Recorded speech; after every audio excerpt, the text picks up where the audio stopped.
తెలంగాణ ప్రభుత్వం కార్పొరేషన్లను ఏర్పాటు చేస్తున్నట్లు ఇచ్చిన ప్రకటనలకు కుల సంఘాలు హర్షం వ్యక్తం చేశాయి. సోమాజిగూడ ప్రెస్ క్లబ్ లో ఏర్పాటు చేసిన విలేకరుల సమావేశంలో తెలంగాణ మున్నూరు కాపు సంఘాలు, తెలంగాణ ముదిరాజ్ మహాసభ, తెలంగాణ మున్నూరు కాపు మహాసభల నేతలు ముఖ్యమంత్రి రేవంత్ రెడ్డికి ప్రత్యేక ధన్యవాదాలు తెలిపారు. ఇక ప్రభుత్వం ఏర్పాటై 100 రోజుల్లోపే 16 కులాలకు సంబంధించిన కార్పొరేషన్లను ఏర్పాటు చేయడం సంతోషకరమన్నారు.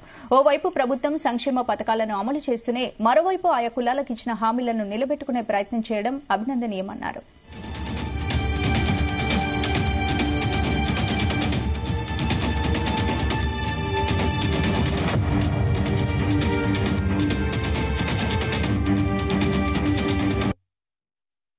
తెలంగాణ రాష్ట్ర మున్నూరు కాపు కుల బాంధవులందరికీ నా హృదయపూర్వక నమస్కారాలు తెలియజేస్తూ, గత 10 సంవత్సరాల చిరకాల వాంఛ మున్నూరు కాపు ఫైనాన్స్ కార్పొరేషన్ అనేది మనము 10 సంవత్సరాల నుంచి మనం ఒక ఉద్యమంలాగా పోరాటం చేస్తాము.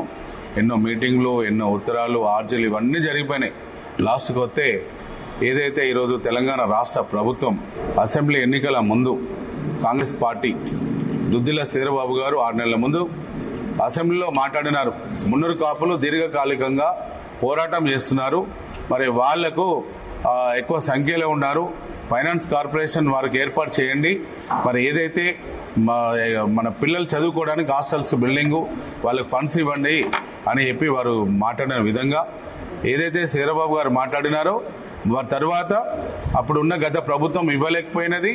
మరి దాని తర్వాత వీరు 3 ప్రధాన పార్టీలలో కూడా మేనిఫెస్టోలో పెట్టమని కోరినాము.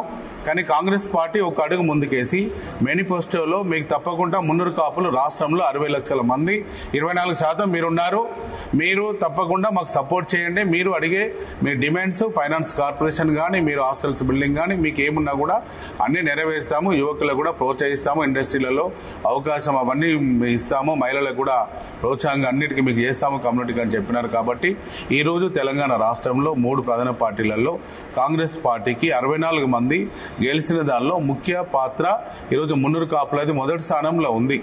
తెలంగాణ